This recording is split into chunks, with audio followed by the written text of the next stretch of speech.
दूरदर्शन की स्क्रीन पर, कंप्यूटर की स्क्रीन पर पीछे जो उनके छोटे छोटे बल्ब होते हैं वो कोई ये उभरता है, कभी ये जलता है, कभी वो बंद होता है। उसी से ही सारा रंग रूप, सारा नाटक और सारा गाना या सारा चित्र सब कुछ वो वहां प्रदर्शित हो जाता है उसी से। उद्भूत और अनुद्भूत, बस उद्भूत अनुद्भूत बदलाव होता रहता है। ऐसा ही हमारे मन में होता है। तो सूत्र में कहा 27वें में, गुण परिणाम भेदात, गुणों के परिणाम के भेद से, बदलाव की भिन्नता होने से, नानात्वम, इसका मन का नानात्व अनेक प्रकारता हमें प्रतीत होती है, अवस्थावत, अवस्था के समान है एक ही मन। ठीक है, आगे देखिए। अब ज्ञानेन्द्रियों और कर्मेंद्रियों के से संबंधित कुछ उनके विषय या कर्म बताए जा रहे हैं। संक्षेप से उन्होंने बताया। 28वां सूत्र बोलिए। रूप आदि रसमलांत उभयो हो। उभयो मतलब दोनों का, ज्ञानेन्द्रियों का और कर्मेंद्रियों का। तो रूपादि से 5 चीजों का ग्रहण किया, ये है ज्ञानेन्द्रियों से संबंधित बात, कि रूप, रस, गंध, शब्द और स्पर्श, ये 5 ज्ञानेन्द्रियों के 5 विषय, ये निर्धारित विषय हैं। एक से एक ही का ज्ञान होता है, एक से दूसरे का ज्ञान नहीं होता। ये ज्ञानेन्द्रियों के हो गए। और ये जो अंत में रसमलांत, रस का मल, जो हम भोजन करते हैं उससे रस बनता है, उसका मल बनता है, तो रस मल अंत में है जिसके, तो उसमें जो हमारी 5 कर्मेंद्रियां हैं उसमें मल त्याग की भी 2 इंद्रियां हैं। एक पुरीश बोलते हैं, स्टूल, जिसको हम मल ही बोलते हैं, और दूसरा मूत्र, ये भी एक तरह का मल ही है। इन दोनों के त्याग के लिए 2 इंद्रियां अलग अलग हैं, वो अंत में हो गए। और उससे पहले के जो 3 बची हैं, उसमें पैर से गमनागमन हम करते हैं, चलते हैं, और हाथों से हम लेन देन करते हैं, पकड़ते हैं, छोड़ते हैं, फेंकते हैं, ये कार्य करते हैं, और एक वाणी, इससे हम बोलने का काम करते हैं। ये कर्मेंद्रिय कहलाएगी। ये 5 ज्ञानेन्द्रियों और 5 कर्मेंद्रियों के उनके कार्य और उसको यहां पर प्रस्तुत किया, संक्षेप रूप से बता दिया केवल। यहां पर 2 चीजों में हमें ध्यान रखना है, अथवा औरों में भी हम इसी तरह सोच सकते हैं, कि जो वाक इंद्रिय है वो कर्मेंद्रिय है। अब उसको, वाणी को हम यूं देखने लगते हैं तो हमारे को जीव मन में आ जाती है कि जिह्वा, क्योंकि उससे हम बोलते हैं, जिह्वा हिलती है। वैसे तो यहां से कंठ से प्रारंभ हो जाता है, मुख का भी उसमें भाग होता है, नासिका का होता है, ये सब मिलकर के उचित रूप में शब्दों का उच्चारण हम कर पाते हैं। इसमें जिह्वा भी बहुत महत्वपूर्ण होती है। तो जिह्वा को जब हम लेंगे तो वो एक रसनेन्द्रिय है, रसना ज्ञानेन्द्रिय है वो।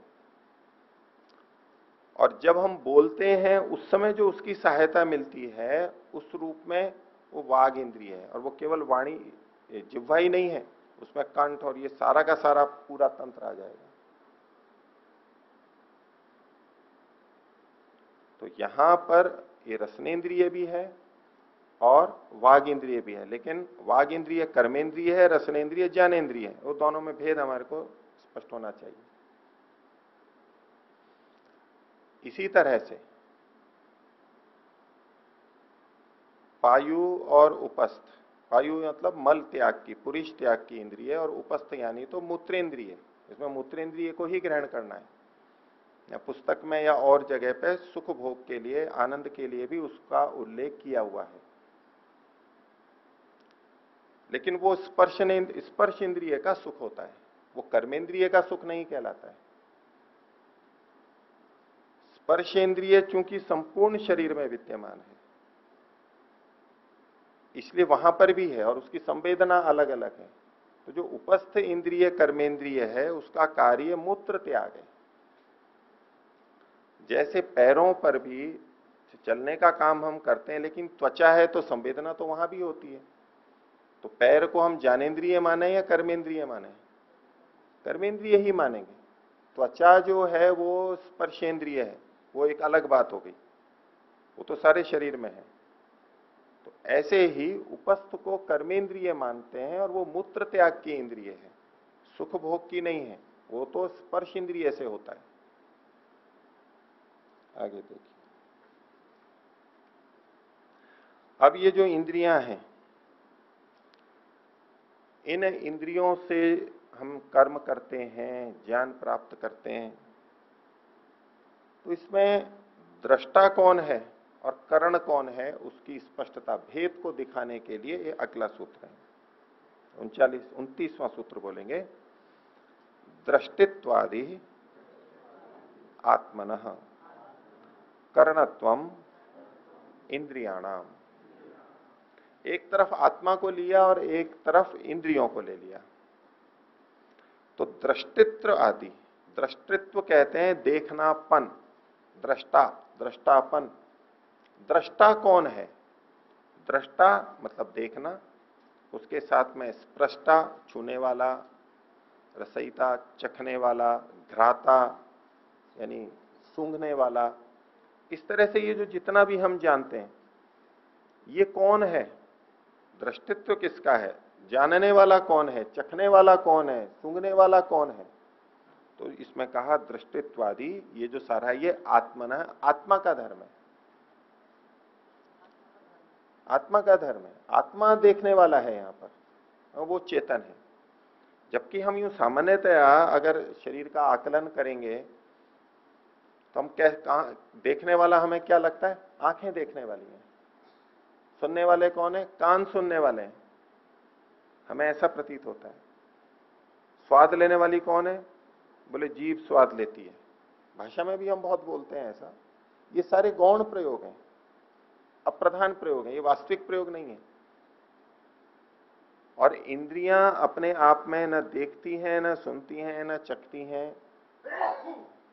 ये सब जो भी कार्य हैं, इनका जो अनुभूति है वो इंद्रियां कोई भी नहीं करती है। ये तो केवल माध्यम है। उसके भेद को यहां पर बताया जा रहा है कि दृष्टित्वादि आत्मना, ये जो दृष्टापन है ये तो केवल आत्मा का ही है। आत्मा ही जानने वाला है इन सब में। सभी ज्ञानेंद्रियों को अंततः जो जानने वाला है, इनकी सूचनाओं का को अनुभव करने वाला है, वो आत्मा ही है। तो दृष्टित्वादि आत्मना। बोले फिर इंद्रियों का क्या है? हमें तो यही प्रतीत होता है कि इंद्रियां खुद जान रही हैं। तो बोले करणत्वम इंद्रियाणाम, इंद्रियों का तो करणत्व है, ये करण है, उपकरण है, बस ये साधन मात्र है और कुछ नहीं है ये। तो ये आत्मा और इंद्रियों की पृथकता का भेद, वास्तव में जानने वाला कौन है? मैं ही जानने वाला हूं।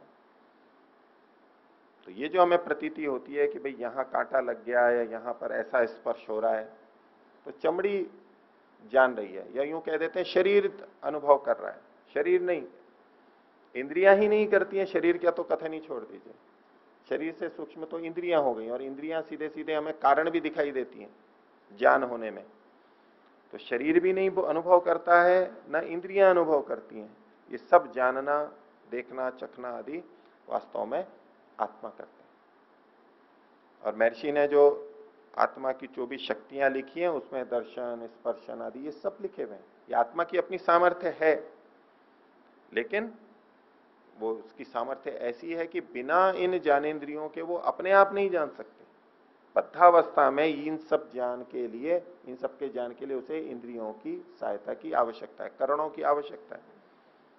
और मुक्ति में जो जानना होता है वो परमात्मा की सहायता से होता है, अपने आप वहां भी नहीं जान सकते। तो दृष्टित्वादि आत्मनः करणत्वम इंद्रियाणाम हो गया। आगे दीजिए। और किन्हीं को पूछना है?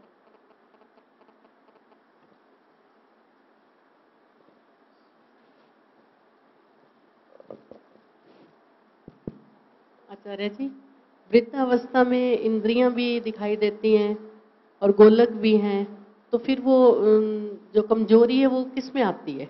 आत्मा भी है जी। वृद्धावस्था में जो इंद्रियों की दुर्बलता हमें प्रतीत होती है, तो आत्मा में कोई कमजोरी नहीं होती, और सूक्ष्म इंद्रियों में भी कोई कमजोरी नहीं होती, वो यथावत है। इंद्रियों, ये जो स्थूल इंद्रियां हैं जो हमें दिखाई दे रही हैं, जिसके लिए आप कहते हैं ये इंद्रियां तो दिखाई दे रही हैं, यानी आपका अभिप्राय है कि ये दिखाई दे रही हैं, तो फिर तो दुर्बलता नहीं होनी चाहिए। ऊपर से तो दिख रही हैं वो, लेकिन अंदर की उनकी क्षमता, मांसपेशियों की सामर्थ्य, तंत्रिका तंत्र और वो जो पूरा है उसमें तो क्षीणता आ जाती है, दुर्बल हो जाती है। हाथ पैर वैसे ही दिखेंगे, लेकिन हाथ पैरों में जैसा नवयुवक के या बच्चों के सामर्थ्य रहता है वैसा वृद्धों के नहीं रहता। अपना अपना सामर्थ्य है अलग अलग, जिसने जैसा व्यायाम किया, सुरक्षित रखा, उसके आधार पर। तो ये जो दुर्बलता आती है वृद्धावस्था की, ये अवस्था शरीर का भाग है, शरीर का भाग है, गोलका का भाग है। पीछे जब बंधन का प्रसंग आया था तो अवस्था से भी आत्मबद्ध नहीं होता ये कहा था। क्यों? अन्य का धर्म होने से। अवस्थाएं किसका धर्म है? शरीर का धर्म है। और यहां भी जो मन के बारे में आया था कि मन का नानात्व है, किस आधार पे?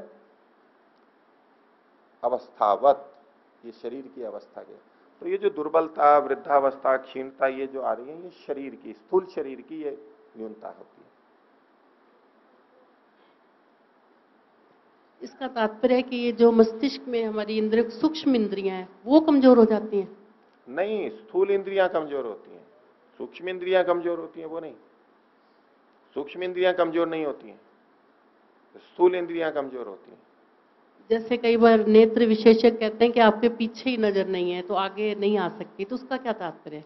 पीछे का मतलब उसमें कई तरह से हो सकता है। एक तो आंख का जो पिछला भाग होता है, आंख जो एक गोल बॉल की तरह से है, आगे तो छेद है, वहां से प्रकाश जाता है, और अंदर पीछे दृष्टिपटल होता है, रेटिना बोलते हैं। वो सूक्ष्म तंत्रिकाओं का नर्वस सिस्टम जो होता है उसके किनारे बहुत सारे वहां पर रहते हैं, कोशिकाएं रहती हैं, जो कि बाहर के प्रकाश से उद्दीप्त होती हैं, स्टिमुलेट होती हैं, और उसके अनुसार वो अंदर संवेग भेजती है, इंपल्स भेजती है। वो अंदर जाके फिर मस्तिष्क उसको आकलन करता है कि इसी संकेत आया, इसका मतलब है ये चीज है वहां पर।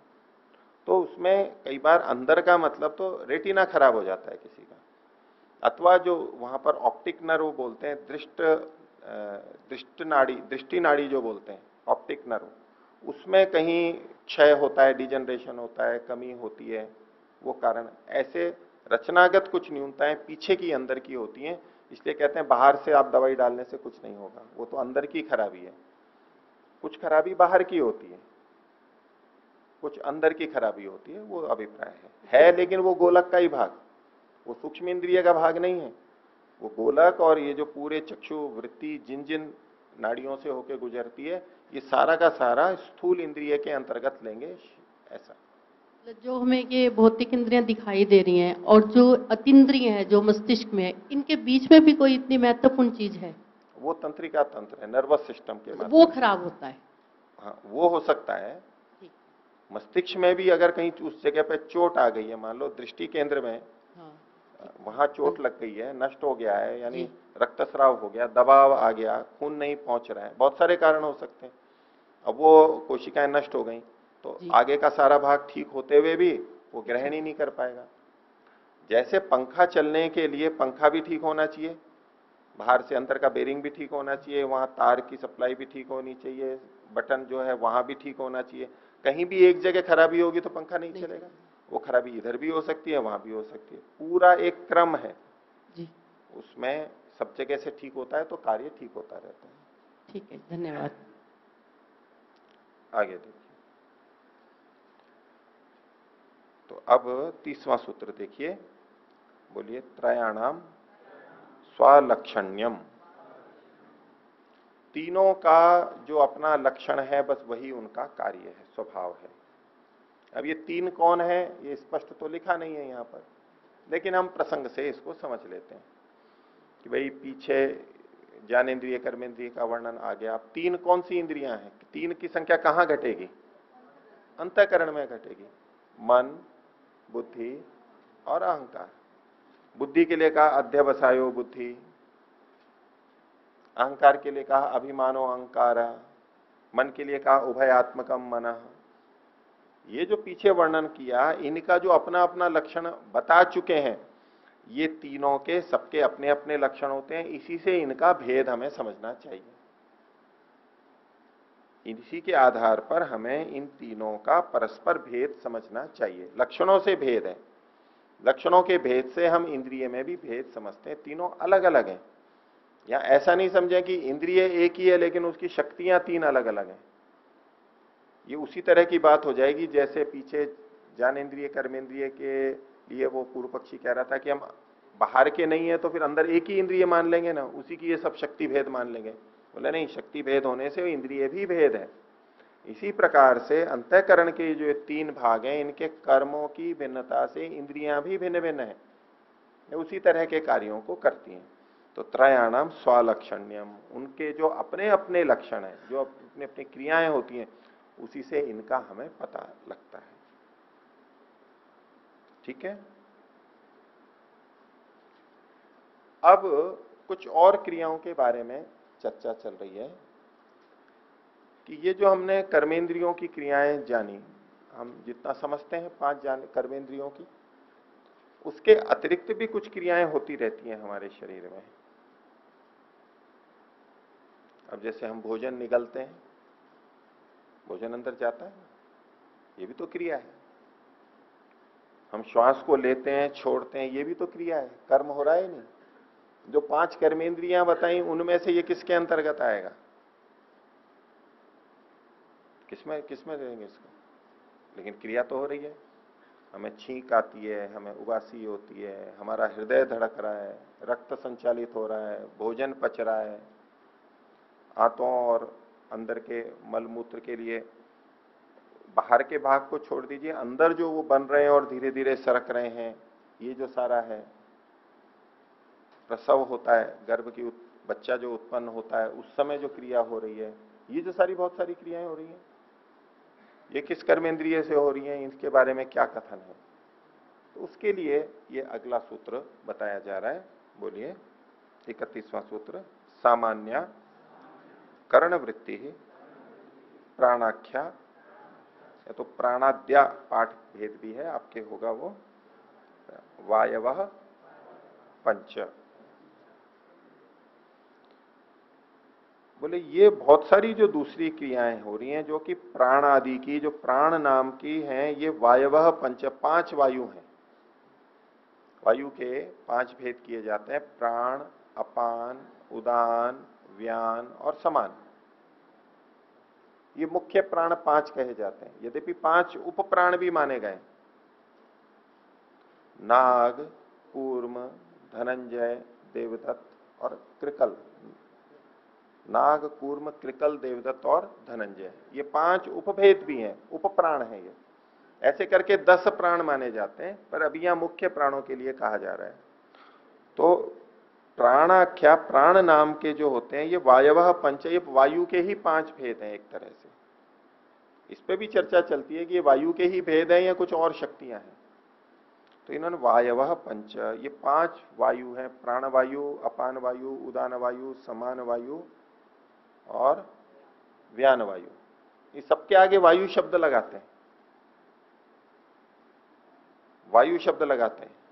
वायु के पांच भेद होते हैं। इसको प्राण के भी पांच भेद कह देते हैं। तो उसमें प्राण, अपान, उदान, व्यान, समान, ये नाम बोलते हैं। उसमें पहला फिर प्राण है। प्राण के पांच भेद हैं लेकिन पहला प्राण है, इसलिए वायु नाम लगते हैं। प्राण वायु, उदान वायु, अपान वायु, समान वायु और व्यान वायु, ऐसे पांच भेद करते हैं। तो कहा प्राणाद्या, प्राण आदि, या तो प्राणाख्या जो पाठ भेद है, तो प्राण नामक जो ये पांच वायु हैं, ये क्या है? सामान्य कर्ण वृत्ति ही, ये कर्णों की सामान्य वृत्तियां हैं। कर्ण यानी तो उपकरण, जो इंद्रियां हैं हमारी, उनके ये सामान्य व्यापार हैं, सामान्य व्यवहार हैं। वृत्ति शब्द आया है।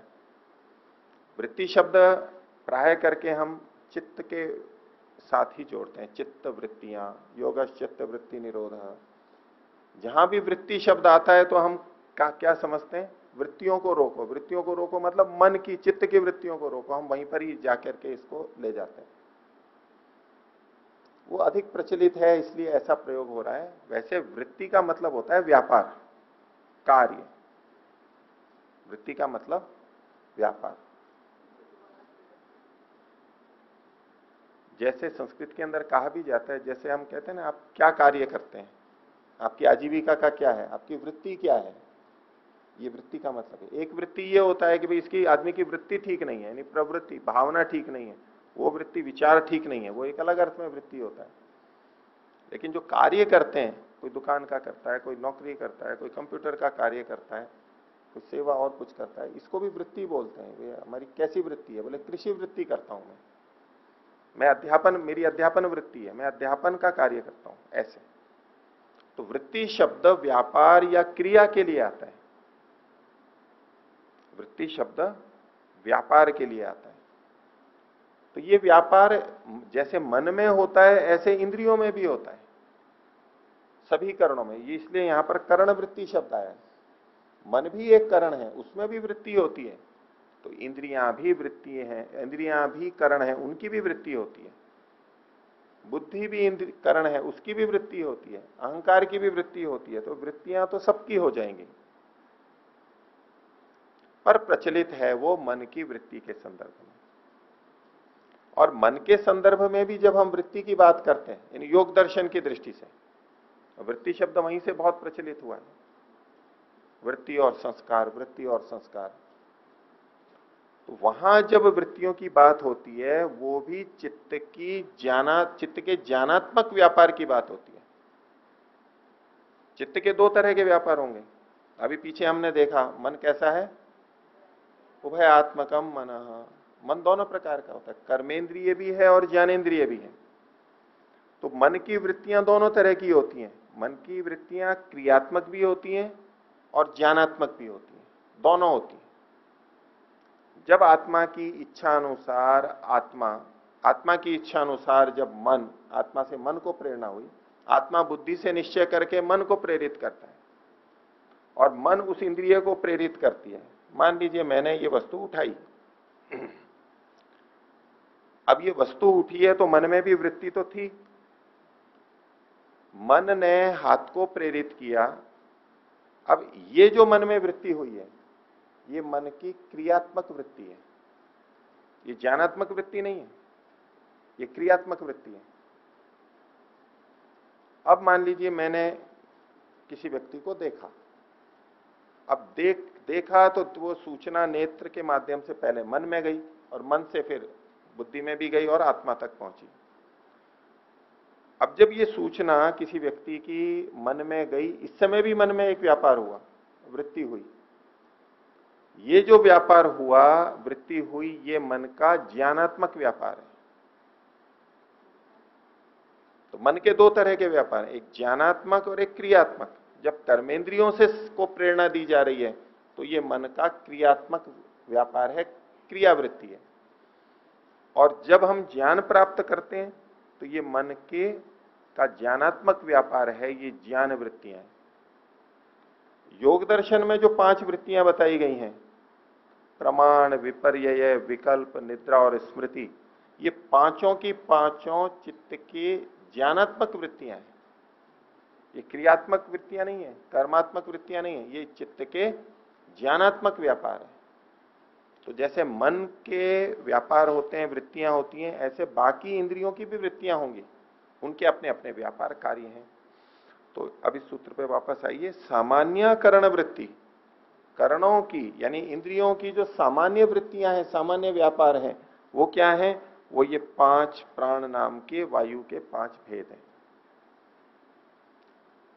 ये किसी विशेष इंद्रिय से लेकर के नहीं जुड़ा हुआ है, ये सामान्य रूप से है, ये सामान्य रूप से है। इस सूत्र को 2 ढंग से समझा जाता है, अलग अलग टीकाकार। यहां जो करण वृत्ति है, करण का मतलब कुछ जने 13 इंद्रियों को लेते हैं, 13 करणों को, 5 ज्ञानेन्द्रियां, 5 कर्मेंद्रियां और 3 अंतःकरण। उन सबको मिलाकर के इन 13 के ये सामान्य व्यापार है। ये जो 5 प्राण हैं, ये इन्हीं 13 के सामान्य कार्य हैं। कुछ टीकाकार इसको अंतःकरण के सामान्य व्यापार मानते हैं, मन, बुद्धि और अहंकार। उसमें भी बुद्धि और मन मुख्य रूप से, नहीं तो अंतःकरण के 3, उन 3 के ये सामान्य व्यापार है। जो 5 कर्मेंद्रियां हैं उनके सीधे सीधे व्यापार नहीं है ये, उन 5 कर्मेंद्रियों से भिन्न अंतःकरण के ये व्यापार है। योग दर्शन के अंदर भी मन के अलग अलग धर्म बताए, परिदृष्ट धर्म और अपरिदृष्ट धर्म। परिदृष्ट धर्म तो केवल एक है, वृत्ति, ये जो ज्ञान विचार जो बोलते हैं। अपरिदृष्ट धर्म कई बता रखे हैं, उनमें से संस्कार भी एक है, और उसके अलावा धारण, प्रेरण आदि जो शरीर का धारण है, प्रेरण है, क्रियाएं हो रही हैं शरीर के अंदर, वो मन के अपरिदृष्ट धर्म माने गए, मन के व्यापार होते हैं। यानी ये जो अंदर की क्रियाएं हैं, इसमें मन अंतःकरण सूक्ष्म रूप से कार्य कर रहा होता है। हृदय धड़क रहा है, श्वास ले रहे हैं, आंतों में गतियां हो रही हैं, आमाशय में गति हो रही है, पचन हो रहा है, ये जो बहुत सारे अंदर के हमारे कर्म हो रहे हैं, ये बाह्य 5 कर्मेंद्रियों से नहीं हो रहे,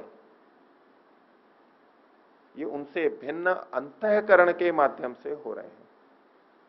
आज आधुनिक दृष्टि से देखें तो ये जो मस्तिष्क है, ब्रेन है, और उससे जुड़े हुए तंत्रिका तंत्र है, पूरा नर्वस सिस्टम, वो सूचनाएं वहां जाती हैं, नियंत्रित होते हैं, और उसके माध्यम से ये सारा कार्य चल रहा होता है। तो ये जो सामान्य करण वृत्तियां हैं, सामान्य जो ये व्यापार हो रहे हैं, जिनको हम प्राणों के व्यापार बोलते हैं, वो इंद्रियों के सामान्य व्यापार हैं, अंतःकरण के सामान्य व्यापार हैं। अंतःकरण वाला पक्ष अधिक प्रबल लगता है, बाह्य कर्मेंद्रियां ज्ञानेंद्रियों से कम लेते हैं। अब वैसे शरीर के अंदर जहां भी हमारे को पीड़ा होती है या सुख की अनुभूति होती है, उस सब को स्पर्श इंद्रिय के रूप में हम ले लेते हैं। वैसे स्पर्शेंद्रिय शरीर के बाहर बाहर हमें पता लगती है, शरीर के बाहर आवरण है पूरे शरीर पे, भाई स्पर्शेंद्रिय मतलब हम त्वचा इस रूप में ले लेते हैं। अब त्वचा तो बाहर बाहर है, अब मान लो मुख के अंदर जीभ पे ही कोई कट गया, कोई कंकर आ गया, अब ये जो अंदर मुख के अंदर संवेदना हो गई हमारे को, ये भी तो स्पर्श का ही प्रकार है। भोजन का हमें पता लगता है, ये मृदु है, ये कठोर है, स्वाद से भिन्न स्थिति में, स्वाद अलग हो गया, रस अलग हो गया, वो रसनेन्द्रिय से हो रहा है। लेकिन जिह्वा पर स्पर्शेंद्रिय भी तो है, हमें ठंडे गर्म का भी तो पता लगता है, और जो ठंडा गर्म पता लगता है वो स्पर्शेंद्रिय का कार्य है। तो जैसे जिह्वा के लिए मैं वाक का बोल रहा था, वाणी पे भी वो सहयोग करती है बोलने में, और रसना का भी बोध होता है, तो वहां स्पर्शेंद्रिय भी है, जो ठंडे गर्म का बोध होता है। अब हम ठंडा ठंडा पानी पिए या गरम गरम दूध पिए, तो भी हमारे को पेट में अंदर प्रतीत होता है ना कि अंदर कुछ ठंडा ठंडा गया है। उतनी अच्छी प्रतीति नहीं होती जैसी बाहर होती है, लेकिन कुछ तो पता लगता है हमारे को, ठंडा है, गर्म है। और भोजन चला जाता है तो हमें पता लगता है ना कि हाँ कुछ भारीपन आ गया है, अब थोड़ा आधा हुआ, कुछ और धीरे धीरे थैली भर गई, ये भी तो एक संवेदना है। और पेट में कभी दर्द होता है तो वो भी तो एक संवेदना है, ये स्पर्शेंद्रिय का कार्य है।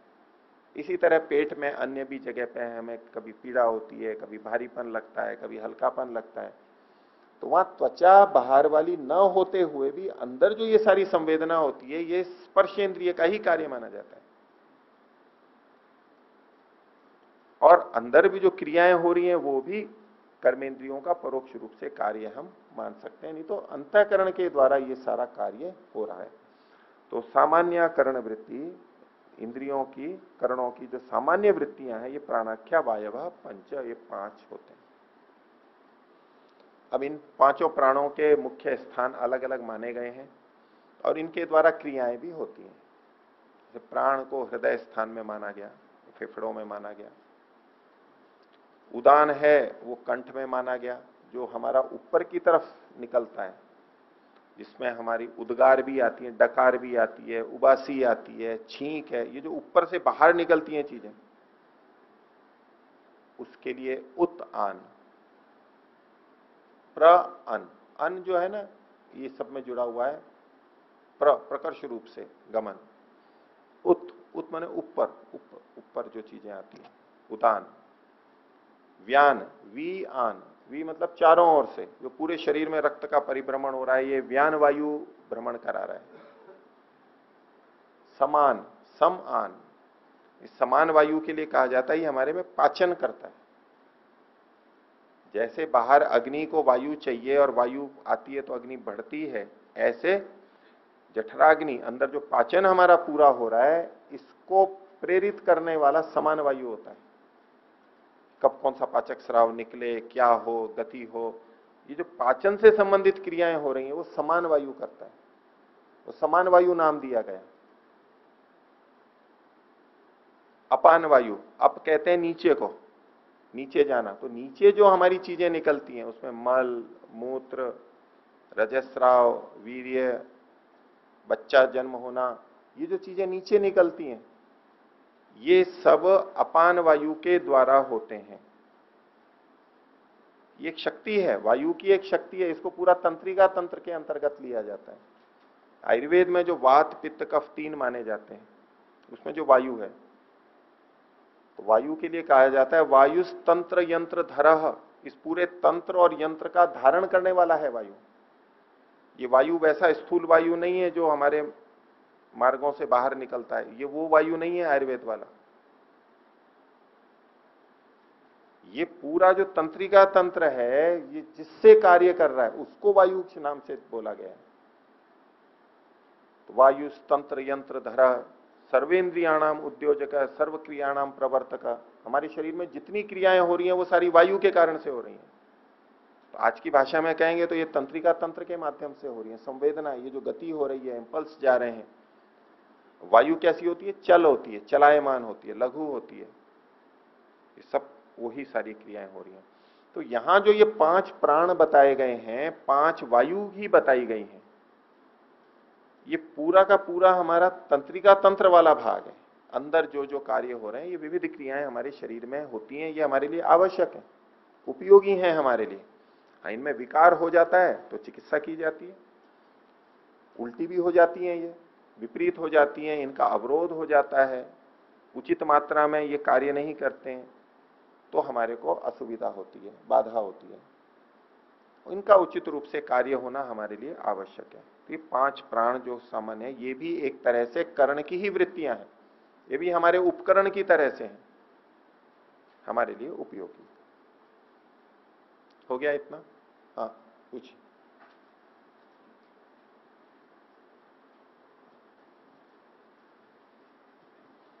और किन्हीं को?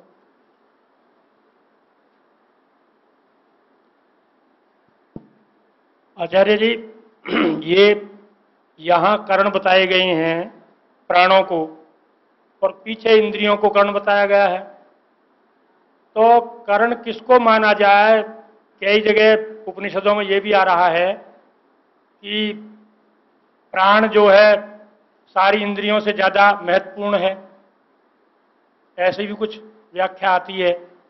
तो इसमें क्या समझें? और यदि प्राण शरीर को छोड़ दे तो सब कुछ खत्म हो जाता है, इंद्रिय एक बार खराब हो जाए तो काम चल जाता है, तो इसका कैसे संगति संभव है?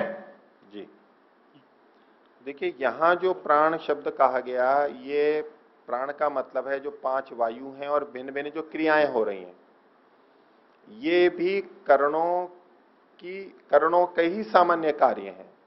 यहां प्राणों को सीधे सीधे करण नहीं कहा गया है, प्राणों को करण नहीं कहा गया है, लेकिन ये जो प्राण नाम के 5 वायु हैं, ये करणों की वृत्ति है, व्यापार है। उनको करण नाम देना एक अलग बात है और ये कर्ण के व्यापार हैं, ये एक अलग बात है। तो ये सामान्य रूप से करणों के, इंद्रियों के व्यापार हैं, और इन प्राण आदि को हम व्यापार के रूप में ही ग्रहण करते हैं। एक तो ये यहां वाली बात केवल अभी स्पष्ट की मैंने। दूसरा, उपनिषदों में भी जो अलग अलग जगह पे प्राण की बात आती है, इंद्रियों से अधिक महत्वपूर्ण उसको माना जाता है, प्राण के निकल जाने पर ये शरीर समाप्त हो जाता है। तो प्राण शब्द बहुत व्यापक रूप से प्रयोग किया जाता है अलग अलग जगह पे। कहीं ये जो श्वास प्रश्वास हो रहा है, इसको भी प्राण नाम से कहा जाता है, इसको कि हम प्राणायाम में प्रयोग करते हैं, प्राण का आयाम। आयाम कहते हैं विस्तार को, फैलाव, और आयाम का दूसरा अर्थ होता है नियमन। तो प्राणायाम में हम प्राण का या तो विस्तार करते हैं या उसका नियमन करते हैं। विस्तार करते हुए भी नियमन करते हैं, अधिक देर तक चलाते हैं। तो वहां जो ये प्राण शब्द आया है, अब ये प्राण है श्वास प्रश्वास के लिए, इस वायु के लिए, ये जो हम श्वास प्रश्वास लेते हैं, वहां उतना ही अर्थ लेंगे। जहां उपनिषदों में ये आता है कि प्राण के निकल जाने पर ये सारी इंद्रियां भी निकल गई, प्रश्न आता है कि इंद्रियां बड़ी हैं, प्राण बड़ी, उनमें विवाद हो गया, तो प्राण सबसे बड़ा है। वहां प्राण उस जगह आत्मा के लिए भी आता है। प्राण शब्द परमात्मा के लिए भी आता है। प्रसंग देखना होता है कि यहां आसपास में कौन से लक्षण दिए गए हैं, कौन से गुण धर्म दिए गए हैं, कौन से कार्य बताए जा रहे हैं, इसके आधार पर निर्णय करते हैं कि यहां प्राण का मतलब परमात्मा है। अब हम भू का अर्थ करते हैं प्राणों का भी प्राण। अब किसको कह रहे हैं ये प्राण? प्राण भी है और वो प्राणों का भी प्राण है, वो परमात्मा को बोल रहे हैं। उसको प्राणेश्वर बोलते हैं, प्राणनाथ बोलते हैं, प्राण भी बोलते हैं। तो परमात्मा को भी प्राण बोलते हैं, इंद्रियों को भी इंद्रियों को भी बोलते हैं प्राण। वहां इंद्रिय और प्राण जहां अलग अलग कहा गया है, वहां प्राण का मतलब इंद्रिय नहीं, लेकिन अनेक जगह इंद्रियों को भी प्राण बोलते हैं। तो परमात्मा, आत्मा, इंद्रियां, श्वास और ये जो हमारे अंदर जो बहुत सारे कार्य चल रहे हैं, ये इनको बहुतों को प्राण बोलते हैं। जीवनी शक्ति को भी प्राण बोलते हैं। किसी व्यक्ति को बोलते हैं ना, इसके तो प्राण निकल गए। हम थक जाते हैं, दुर्बल हो जाते हैं, तो कहते हैं मेरे में प्राण ही नहीं रहे। प्राण नहीं रहे मतलब है तो जीवित वो, लेकिन वहां प्राण नहीं रहेगा मतलब क्या होता है? ताकत नहीं रही, जोश नहीं रहा, उत्साह नहीं रहा, बल नहीं रहा। ये तो प्राण शब्द का अलग अलग जगह अलग अलग उपयोग होता है और प्रसंग के अनुसार ही हमें लगाना होगा। यदि हम ये प्रयास करते हैं कि प्राण का पहले एक अर्थ समझ लिया, अब उसी अर्थ को सब जगह घटाने लगेंगे, तो कभी समस्या समाप्त नहीं होगी, उलझन बनी ही रहेगी कि आखिर प्राण है क्या, यहां तो घट नहीं रहा है। घटेगा कैसे? वो हमने एक निश्चित अर्थ ले लिया, वो वहां घट ही नहीं सकता है। तो प्राण के बहुत सारे अर्थ हैं। प्राण का विषय आगे भी आएगा, वहां भी और चर्चा करूंगा। तो जहां कोई पंक्ति पढ़ी हुई है, प्रसंग के अनुसार प्राण शब्द का अर्थ हमें लेना चाहिए। तो यहां जो प्राण कहा गया, ये कर्णों की वृत्ति को, कर्णों का जो व्यापार है, बाह्य व्यापार को छोड़ के, जो ज्ञानेन्द्रियों, 5 कर्मेंद्रियों के जो 5 मुख्य कर्म है, व्यापार है, उसको तो अलग अलग बता ही दिया। उसको छोड़ करके जो हमारे सामान्य व्यापार हो रहे हैं, ये डकार है, इत्यादि है, निगलना है, ये जो सामान्य क्रियाएं हो रही हैं, इन क्रियाओं को प्राण के नाम से कहा। और जिस शक्ति से ये अलग अलग क्रियाएं हो रही हैं, उनको प्राण नाम से कहा। ये यहां पर तात्पर्य है। तो आचार्य जी, इनको फिर जो 13 करण मान रहे हैं इंद्रियों समेत, उनमें ही समाहित मान लिया जाए? उनसे अलग भी माना जाता है। और एक बात और बता देता हूं मैं इसी विषय में, कि 5 कर्मेंद्रियों को भी प्राणेंद्रिय के रूप में प्रस्तुत किया जाता है। क्योंकि प्राण जो है ये क्रिया से अधिक जुड़े हुए हैं, ज्ञान से नहीं जुड़े हुए हैं, क्रिया से जुड़े हुए हैं। तो कर्मेंद्रियों को भी अनेक जगह प्राण नाम से कहा जाता है, कर्मेंद्रियों को। और इसका उदाहरण हमें मिलता है, आगे सूक्ष्म शरीर का वर्णन आएगा, जो उसमें 17-18 तत्व माने गए। तो सत्यार्थ प्रकाश में भी आप देखेंगे, वहां जो गणना की गई, उसमें एक जगह पे 5 ज्ञानेन्द्रियां और फिर 5 प्राण लिखे गए हैं। वहां कर्मेंद्रिय नहीं लिखा गया है। लेकिन दूसरी जगह हम देखेंगे, यहां भी हम पढ़ेंगे आगे, तो वहां 5 ज्ञानेन्द्रियां, 5 कर्मेंद्रियां, 5 सूक्ष्म भूत, 15 और मन बुद्धि अहंकार, ये 3, 18 हो गए। तो वहां जहां पर प्राण शब्द का महर्षि ने प्रयोग किया है, वहां कर्मेंद्रियों की जगह पे प्राण शब्द का प्रयोग किया है। तो प्राण शब्द कर्मेंद्रियों के लिए भी विशेष रूप से प्रयोग हो जाता है। जब हमें प्रसंग देखना होगा, वहां ऐसे स्थलों को देख के हम ये नहीं कहेंगे कि महर्षि ने यहाँ प्राण शब्द लिखा है मतलब प्राण, अपान, व्यान, उदान, समान, इन 5 को वो सूक्ष्म शरीर का भाग मानते थे, ऐसा नहीं अर्थ करेंगे, क्योंकि वो शास्त्र की दूसरी जगह से विरुद्ध हो जाता है। कर्मेंद्रियां दूसरी जगह स्पष्ट है, महर्षि ने वहां पर पंच प्राण शब्द लिखा है, तो वहां पंच प्राण का मतलब 5 कर्मेंद्रियां लिया जाता है ऐसा। ठीक है जी, धन्यवाद। कुछ ओम। आचार्य जी, जिस प्रकार से अभी प्राण की क्रियाओं से हमारी ऊपर की कुछ बातें आ रही थी कि जो हम जम्हाई लेते हैं या छींक लेते हैं, इस तरह की चीज़ें जो हैं वो प्राण के द्वारा संचालित हैं। तो जो हमारे मल इंद्रिय आदि जो हैं उनमें जो क्रियाएं हो रही हैं, उनका कारण भी तो अपान वायु ही होता है, तो वो भी प्राण का ही एक रूप है। प्राण का एक रूप है, लेकिन उनको 2 इंद्रियों को, उपस्थ और वायु, जी ये 2 अलग नाम से भी किए गए, क्योंकि इनका बाह्य रूप में जो त्याग है और उनको रोक के रखना है, ये सामर्थ्य अलग हो गई। और इनके पीछे से जो चीजें वहां तक पहुंचती हैं, मलमूत्र वहां तक पहुंचते हैं, ये जो गमन और वहां तक पहुंचाने की क्रिया हो रही है पीछे से, अपान, अपनयन करते हैं, वो नीचे की तरफ ले जाते हैं, ये अपान वायु का कार्य है। जी तो इसलिए दोनों को फिर भी भेद करके देखा इन्होंने, क्योंकि यदि हम आप जैसा कह रहे हैं वैसा ही अगर मान लिया जाए, तो या तो अपान को ही हम मानेंगे और फिर पायु और उपस्थ को मानने की आवश्यकता नहीं है, और यदि पायु उपस्थ को मान रहे हैं तो अपान को मानने की आवश्यकता नहीं है। अपान तो नीचे जो भी चीज निकलती है, अब कर्मेंद्रियां तो 2 ही मानी गई हैं। अब बच्चों का जन्म होता है, प्रसव होता है, उस समय भी तो बच्चा नीचे निकल के आता है, उस समय भी तो क्रिया होती है, इतना बल लगता है। ये किसके माध्यम से होता है? वो आमाशय, गर्भाशय में मांसपेशियों में जो संकोच होता है, जो बच्चे को धीरे धीरे बाहर की तरफ धकेला जाता है, ये जो इतनी प्रबल क्रिया होती है, इसकी ये भी तो कर्म है। ये अपने यहां पर अपान वायु के द्वारा किया जाता है कि इसको हम बाहर निकालने का कार्य करते हैं। जी तो इसलिए अपान को अलग माना गया है, वो सामान्य रूप से है। और ये जो 5 कर्मेंद्रियां हैं, ये बाहर के रूप में हमारे को दिखाई देते हैं। अब यूं तो हमारी आंखों की पलकें झपकती रहती हैं, इसको किस कर्मेंद्रिय में मानेंगे? है ना, आंख पलक हम बंद करते हैं, झपकते हैं, ये एक ऐसा महत्वपूर्ण कार्य हम लगातार कर रहे हैं। जी अब हमारा मुख चल रहा है, बोल रहे हैं, अब ये सारी गति हो रही है नहीं, क्रियाएं हो रही है नहीं, हंसते हैं, रोते हैं, और है मुख पे कितनी मांसपेशियां काम करती हैं हमारी, ये हाथ पैर से तो भिन्न हुए ना। जी ये सारे के सारे इन सब क्रियाओं को समावेशित करने के लिए ये प्राण वाली स्थिति हमारे यहाँ बताई गई है। और 5 उपप्राण भी जो माने गए हैं, उन्हीं के इनके छोटे छोटे छोटे कार्यों का विभाजन किया कि भाई ये जो कार्य होता है ये इस प्राण से माना, ये जो कार्य हो रहा है ये इस प्राण पे हो रहा है। क्योंकि शरीर में तो बहुत विविध क्रियाएं हो रही हैं, बाहर भी और अंदर तो खैर हो ही रही हैं। अब हृदय धड़क रहा है तो उसको प्राण, जो मुख्य प्राण है प्राणवायु, उसके माध्यम से माना जाता है। रक्त जो पूरे शरीर में फैल रहा है, जी हृदय भी फेंक रहा है, और जो रक्तवाहिनियां हैं वो भी तो संकुचित प्रसारित होती हैं, तो उसका भी प्रभाव पड़ता है।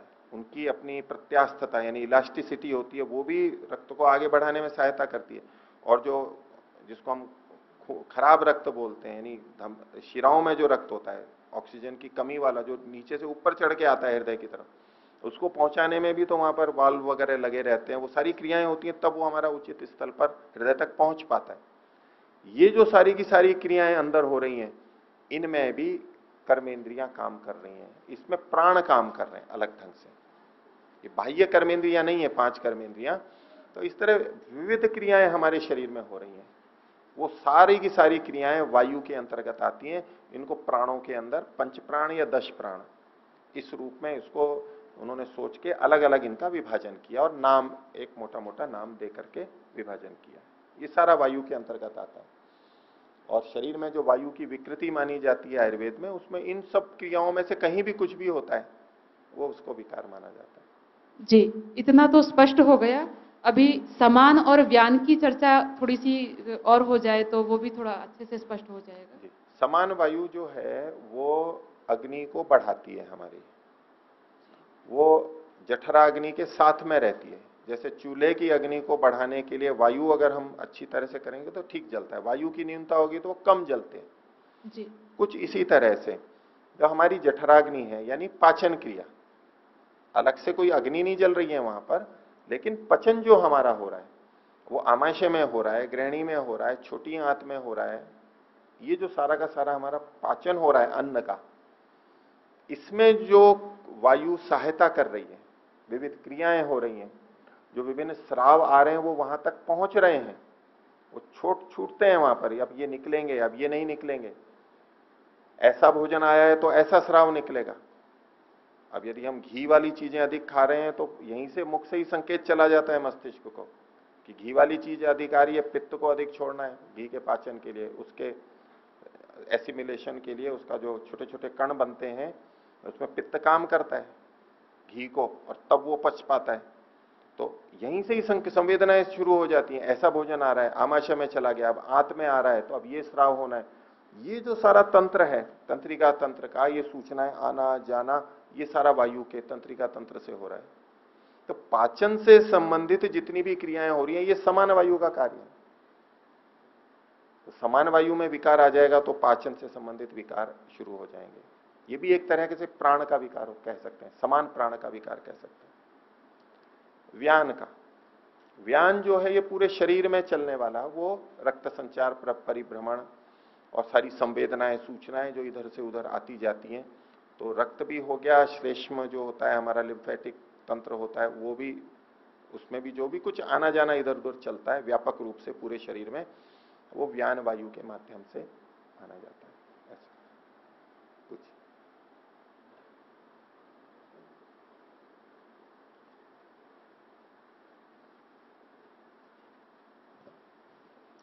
इन सबको करण के रूप में दिया है। ये हम उस पिछले सूत्र से भी जोड़ के देखेंगे 29वें में, करणत्वम इंद्रियाणाम और दृष्टित्वादि आत्मना। ये आत्मा के भोग के लिए, उपयोग के लिए ये सारी की सारी बनी हुई है। इनका अपने आप में कोई प्रयोजन नहीं है, आत्मा का हित सिद्ध हो उसके लिए ये सारी चीजें काम कर रही हैं। बोलिए आचार्य जी, जिस समय मनुष्य सो जाता है, सुषुप्ति अवस्था में होता है, और मन भी और इंद्रियां भी सो जाती हैं, और प्राण जागता रहता है, ऐसा उपनिषदों में आता है। और जिस समय मृत्यु होती है, जिसमें सूक्ष्म शरीर चला जाता है और प्राण भी जाता है इनके साथ, तो वो अलग तत्व ना माना जाए उसको, जो आत्मा के साथ प्राण जाता है? आत्मा के साथ प्राण जाता है मतलब तो बस सूक्ष्म शरीर जाता है, और उसमें जो कर्मेंद्रियां हैं उसी का ग्रहण किया जाएगा, अलग से कुछ नहीं। और जिस समय सुप्त अवस्था में, सुसुप्ति अवस्था में प्राण कहते हैं जागता है, बाकी सभी इंद्रियां सो गई हैं, वो मन यानी अंतःकरण फिर भी सूक्ष्म रूप से काम करते रहते हैं। सोते समय भी श्वास चल रहा है, हृदय धड़क रहा है, पचन हो रहा है, मलमूत्र बन रहे हैं, ये जो क्रियाएं हो रही हैं ये सामान्यकरण वृत्तियां हैं, ये अंतःकरण की। तो मन के ही, चित्त के ही जो अपरिदृष्ट धर्म है, जो हमें पता नहीं लगते हैं सामान्यतः, लेकिन वो होते रहते हैं। तो सोते समय तो केवल इतना होता है कि ज्ञानेन्द्रियों कर्मेंद्रियों से हमारा मन दूर हो जाता है। यदा तु मनसी क्लांते कर्मात्मनः क्लमान्विता विषयभ्यो विनिवर्तते तदा स्वपिति मानवः, आयुर्वेद का श्लोक है चरक का, कि जब इंद्रियां और ये थक जाती हैं तो मन इनसे, विषयों से ये अलग हो जाता है, बस इतना ही है। लेकिन अंदर मन का कार्य जो है, शरीर का धारण प्रेरण, वो तो चलता रहता है, वो नहीं रुक जाता है। आप जो शब्द का प्रयोग कर रहे हो कि मन भी सो जाता है, मतलब मन निष्क्रिय हो जाता है, ऐसा नहीं। मन के कुछ कार्य सुप्त हो जाते हैं, वो नहीं हो रहे होते हैं, ज्ञानेंद्रियों कर्मेंद्रियों से संबंधित मोटे मोटे, लेकिन सूक्ष्मता से वो कार्य चलते रहते हैं। और अंदर के जो कार्य हैं, धारण प्रेरण, वो तो मन के फिर भी चलते रहते हैं, तो वो तो अब उसमें स्वीकार किया गया। इसलिए ये ऐसे नहीं बोले कि मन सो गया, यानी तो आपका अभिप्राय मन कुछ भी नहीं कर रहा है, तो फिर ये कौन कर रहा है? तो हम फिर प्राण की कल्पना करते हैं कि प्राण कर रहे होंगे, क्योंकि मन तो कर नहीं रहा है। वस्तुतः ये मन अंतःकरणों के ही सामान्य वृत्तियां हैं, प्राण। अब प्राण की रचना में आप देखेंगे, सृष्टि रचना क्या जो इन्होंने पूरा प्रक्रिया बताई, उसमें नहीं आता। उनमें प्राण नाम का कोई तत्व तो उत्पन्न नहीं हुआ है ना। यदि प्राण नाम का तत्व अलग से होता, जैसा कि प्राय कल्पित किया जाता है, तो उस गणना में भी आ जाता कि देखो इससे ये बना है, इससे ये बना है। तो इन 5 प्राणों या 10 प्राणों में से कुछ भी नहीं है वहां पर। हाँ, वहां वायु अवश्य है, जो महाभूत है, या तो वायु हम स्पर्श तन्मात्रा कह लें, या तो वायु महाभूत कहें, ये जो चीज है उसी की ये विभिन्न शक्तियां हैं। और इसलिए हम सामान्यतः वायु को भी प्राण कह देते हैं, वैसे अन्न को भी प्राण कह देते हैं, हम जल को भी प्राण कह देते हैं, और माता पिता अपने बच्चे को भी कह देते हैं कि ये मेरा प्राण है, या पुरुष स्त्री को, या स्त्री पुरुष को भी कह देता है। और राजनेता के प्राण जनता में।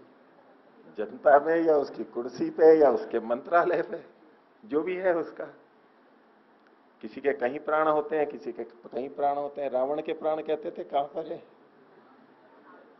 वो कहते हैं वो कोई तोता था, उसके अंदर विद्यमान थे। राक्षस के प्राण होते हैं ना, कहते हैं बोले इस राक्षस को मार नहीं सकते क्योंकि इसके प्राण वहां तोते के अंदर है, उसमें वहां है। तो बोले जब तक उस तोते को नहीं मारेंगे तब तक ये नहीं होगा, उसको मारते ये मर जाएगा। ऐसी बच्चों को कहानियां सुनाते रहते हैं अपने। जिस समय शरीर की मृत्यु होती है, कहते हैं कि धनंजय वायु या धनंजय प्राण अंत में निकलता है। और 5 कर्मेंद्रियों को भी आपने जैसे कहा कि ये प्राणी ही हैं, तो इनको इसके साथ वायु के साथ भी जोड़ा गया है। देखिए वायु से ही, मुख्य रूप से तो इसको वायु से जोड़ेंगे। अब ये उसकी सूक्ष्मता से वायु के तो बहुत भेद हैं। ये सारी जो क्रियाएं हो रही हैं, इंद्रियों को प्रेरणा हो रही है चरक में, और इसमें वायु का बहुत कर्म बता रखा है, बहुत विस्तार दे रखा है। तो अब मृत्यु के समय जो सूक्ष्म शरीर यहां से उत्क्रमण करेगा, आत्मा उत्क्रमण करेगी उसके साथ साथ में, तो ये जो क्रिया होगी इसको जो सहायता करेगा उसको एक अलग नाम दे दिया उस सहायता में कि भाई यहाँ कौन यहां से लेके जाता है। अलग अलग प्राणों के नाम दे दिया गया। वो एक तरह की शक्ति है, वो एक सामर्थ्य है, लेकिन है इन्हीं इंद्रियों की ही सामर्थ्य, अलग से कोई इंद्रिय नहीं है ये प्राण नाम की। इन्हीं की शक्ति सामर्थ्य को हम प्राण नाम से कहते हैं, इन्हीं के अलग अलग क्रियाओं को प्राण नाम से कहते हैं।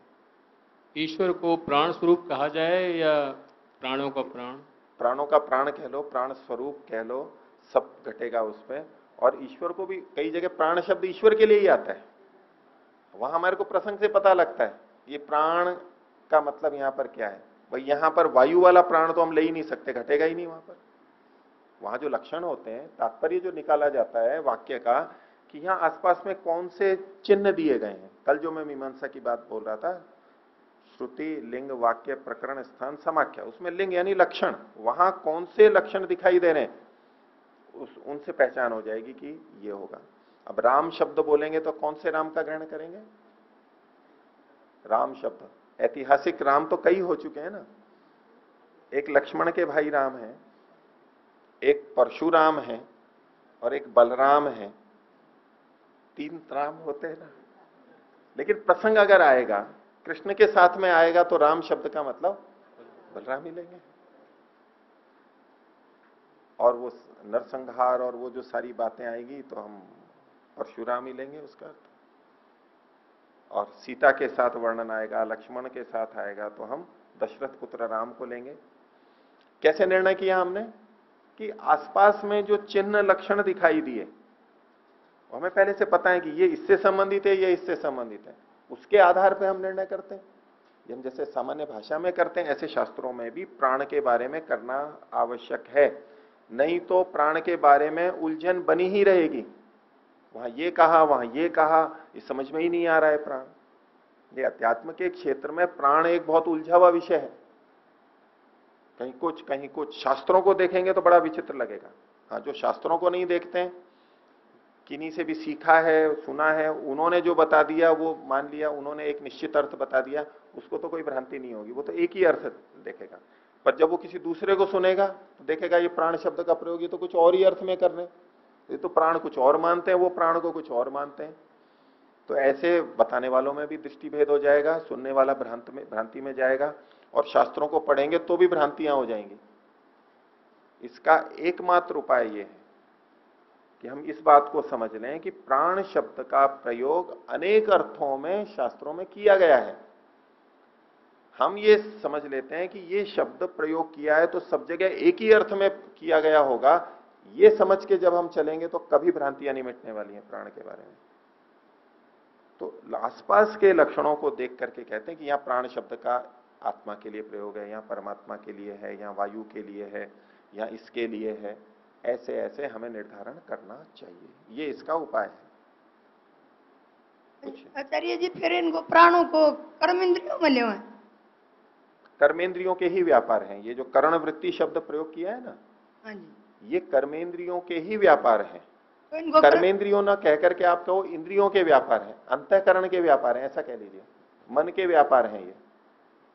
तो इनको कर्म इंद्रियों मतलब ज्ञान इंद्रियों में तो नहीं आएंगे? ज्ञानेंद्रियों में नहीं आएंगे, ये कर्म इंद्रियों में ही आएंगे तो कर्मेंद्रियों में ही, क्योंकि प्राणों से विभिन्न व्यापार होते हैं। प्राणों से कुछ जाना जाता हो ऐसा आपको वर्णन नहीं मिलेगा कहीं भी। हाँ, इंद्रियों के लिए भी प्रयोग होता है, तो कर्मेंद्रिय या कहीं ज्ञानेंद्रिय के लिए भी हो रहा, वो बहुत कहीं कहीं मिलेगा। अधिकतर प्राण का जब भी वर्णन आएगा, कोई कहेगा भाई इस प्राण से ये हो रहा है, इस प्राण से ये क्रिया हो रही है, इस प्राण से ये क्रिया हो रही है, प्राण का संबंध क्रिया कर्म के साथ में आपको मिलेगा। इसलिए इसको कर्मेंद्रियों के वर्ग में ही रखेंगे, कर्मेंद्रियों के या तो अंतःकरण के भी, मन के भी, क्योंकि मन तो उभय इंद्रिय है, वह कर्मेंद्रिय भी है ज्ञानेंद्रिय भी है। तो मन का जो क्रियात्मक व्यापार है उससे जोड़ करके प्राणों को हमें देखना चाहिए, और वो विभिन्न भिन्न क्रियाएं हमारी होती हैं। जो आंख से भी मल निकलता है, कान से मल निकलता है, इसमें भी तो कुछ प्रयत्न होता है ना, वहां पर नाक से निकलता है, इन सब का जो ये बाहर स्राव हो रहा है, पसीना निकलता है हमारे त्वचा से, श्वेत नलिकाओं से, ये भी तो क्रियाएं हैं मलों के निष्कासन की। ये सारा वायु के माध्यम से होता है, और इसी में वायु के अलग अलग भेदों में इनको वर्णित किया गया है। अभी केवल सामान्य रूप से इतना ही समझिए कि इंद्रियों की ये सामान्य करण वृत्तियां हैं, ये सामान्य कौन, प्राण नाम से जिनको कहा जाता है, ये इंद्रियों के ही सामान्य व्यापार हैं, करणों के ही सामान्य व्यापार हैं, व्यापार रूप में है, और जो कि 5 वायु के नाम से कहे जाते हैं, प्राण, उदान, व्यान, समान, अपान, और 5 उपप्राण भी लेना चाहें ले लेते हैं। यहां पर 5 प्राण के रूप में ही मुख्य रूप से कथन किया गया। ठीक है, कुछ अभी प्रश्न किया जा रहा था कि धनंजय नामक प्राण जो है वो सबसे अंत में कर्मेंद्रियों को लेकर के शरीर से बाहर निकलता है। इसके अतिरिक्त और भी बहुत सारे अनुभूत प्रत्यक्ष जो उदाहरण हैं उन्हें देखते हुए और जो शास्त्र चर्चा है उसे सुनते हुए पूरी तरह स्पष्ट नहीं हो पाता है कि जब शरीर आत्मा को सूक्ष्म शरीर के सहित छोड़ता है तो एक साथ छोड़ता है या उसमें कुछ क्रम है? एक साथ छोड़ता है, शरीर को एक साथ छोड़ देगा, सूक्ष्म शरीर के साथ आत्मा एक साथ निकल जाएगा। वो निकलने के लिए अलग अलग प्रक्रियाएं और बहुत सारी बातें हैं, कहीं मूर्धा से निकल रहा है, अन्य स्थानों से निकल रहा है, कहाँ से निकल रहा है, उस विषय में बहुत सारी बातें हैं, उपनिषदों में भी आती हैं, उस सबको विस्तार में हम यहाँ पर नहीं जाते। अभी केवल इतना समझ लीजिए कि सांख्यकार ये कह रहे हैं कि ये जो प्राण हैं ये क्रियाओं से जुड़े हुए हैं, ये वृत्तियां हैं, और ये इन करणों की ही सामान्य वृत्तियां हैं, करणों के ही सामान्य व्यापार हैं, छोटे छोटे छोटे छोटे बहुत सारे व्यापार हैं ये क्रियाओं से जुड़े हुए। अभी केवल इतना ही समझ लीजिए इसको। प्राण के ऊपर फिर अलग से विशेष चर्चा, वो तो अलग विस्तार है उसका। बस अंतिम प्रश्न करेंगे। आचार्य जी, ये जो प्राण है सूक्ष्म शरीर जब सृष्टि के आदि में सूक्ष्म शरीर मिले उसका हिस्सा है, तो ये हमारे शरीर में किस जगह रहे हैं शुरू से आखिर तक? तो आपने जो एक बात कही कि ये सूक्ष्म शरीर का हिस्सा है, तो सूक्ष्म शरीर का हिस्सा है तो वहां तो 5 कर्मेंद्रियों को ही लेना होगा और कुछ नहीं, क्योंकि सूक्ष्म शरीर के 18 तत्व हैं। हाँ जी। अब उसमें से किसको आप प्राण कहेंगे, किसको प्राण कहेंगे? अगर इन 18 के अतिरिक्त प्राण मानेंगे तो वो संख्या 18 नहीं होगी, गिना रखी, आगे सूत्राने वाला है। ये प्रसंग आएगा आगे। सप्तदशैकम लिंगम, या तो 17 मानते हैं या 18 मानते हैं, 17 और 1 ये भी मानते हैं 18। अंतःकरण को 3 या 2 मान करके वहां संख्या का भेद है, 17 या 18। बाकी प्राण का अलग से कोई गणना नहीं है वहां पर, प्राण की अलग से गणना नहीं है, ये इंद्रियों के व्यापार हैं, और व्यापार मतलब ये कर्मेंद्रियों से जुड़े हुए हैं। तो आप कर्मेंद्रियों के रूप में प्राणों को मान करके कहें कि सूक्ष्म शरीर में जब हमें मिलता है ये सृष्टि के प्रारंभ में, तब प्राण भी साथ में होता है, तो वहां मतलब जाएगा कि कर्मेंद्रियां साथ में होती है, बस सूक्ष्म कर्मेंद्रियां वो साथ में होती है, इतना ही अर्थ लेना चाहिए।